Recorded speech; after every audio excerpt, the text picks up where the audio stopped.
अच्छा जी। आज का जो हमारा टॉपिक है that is the tabulation method for minimization और सिंप्लीफिकेशन।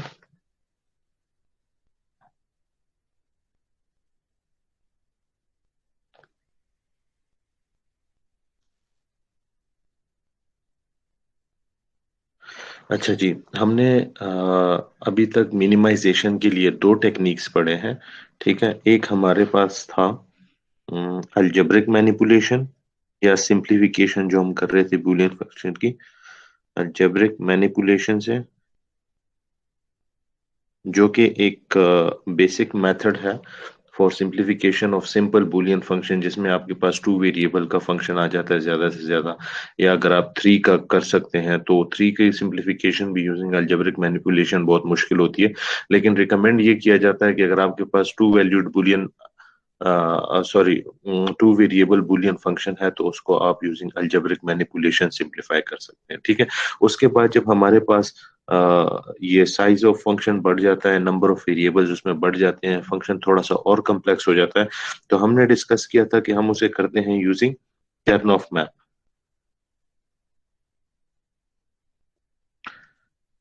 Karnaugh मैप या मैप मेथड हमने किया है for simplification of the Boolean function with two और ग्रेटर देन टू वेरिएबल्स, जिसमें हमने सिक्स वेरिएबल तक के Karnaugh मैप को डिस्कस किया है।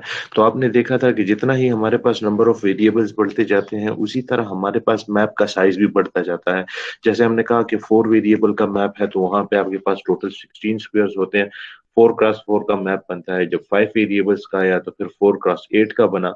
जब 6 वेरिएबल का आया तो फिर 8x8 का मैप हमारे पास बना। इससे अगर आप बढ़ते हैं आगे तो वो मैप कंस्ट्रक्ट करना फिर पेपर पे इम्पॉसिबल हो जाए, इम्पॉसिबल तो नहीं खैर, लेकिन बहुत ही ज्यादा मुश्किल हो जाता है, और उसके थ्रू फिर सिंप्लीफिकेशन जो है वो बहुत ही ज्यादा कम्प्लेक्स हो जाती है। तो इसी तरह हमारे पास जब नंबर ऑफ वेरिएबल्स बढ़ते हैं तो उसके लिए फिर हम Karnaugh मैप की जगह एक दूसरा मेथड, थर्ड मेथड जो है जिसको हम कहते हैं टेबुलेशन मेथड फॉर मिनिमाइजेशन, उसको यूज करते हैं।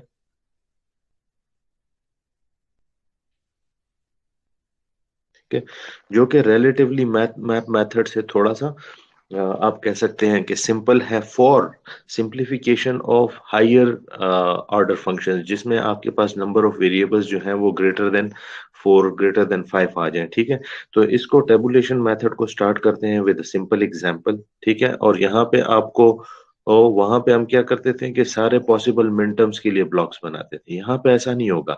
यहाँ पे जो मिनटर्म्स हमारे पास फंक्शन में गिवन है सिर्फ उन्हीं मिनटर्म्स को फॉलो करके हम क्या करेंगे, उसे मिनिमाइज करेंगे। ठीक है, तो ये तो हमारे पास जो है तीन मेथड्स हैं फॉर मिनिमाइजेशन या for simplification of Boolean function.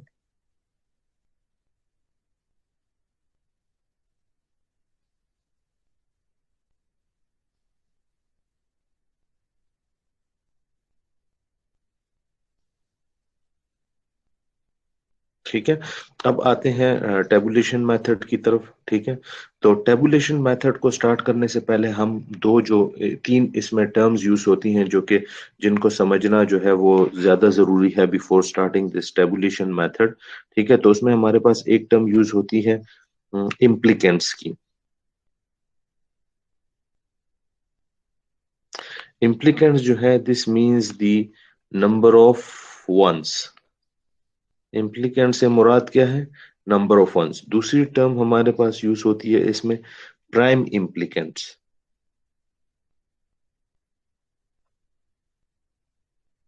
Prime implicants means, sorry, group of ones not number of ones.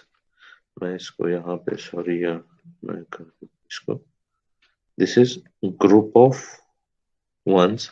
ठीक है, जबकि प्राइम इम्प्लीकेंट जो है that is largest group of ones.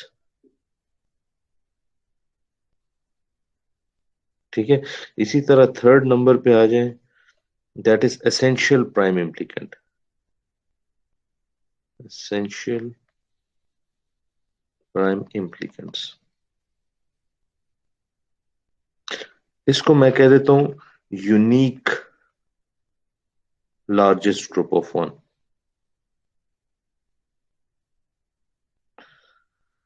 That is group of ones that can not be combined in any other way. जैसे कि एक example के through मैं आपको पहले ये टर्मिनोलॉजी समझाता हूँ, ठीक है, फिर उसके बाद इसे देखते हैं कि टेबुलेशन मेथड में हमने ये इम्प्लीकेंट्स, प्राइम इम्प्लीकेंट्स और एसेंशियल प्राइम इम्प्लीकेंट्स कैसे फाइंड करनी है। ठीक है, एक एग्जाम्पल लेते हैं, that is function of A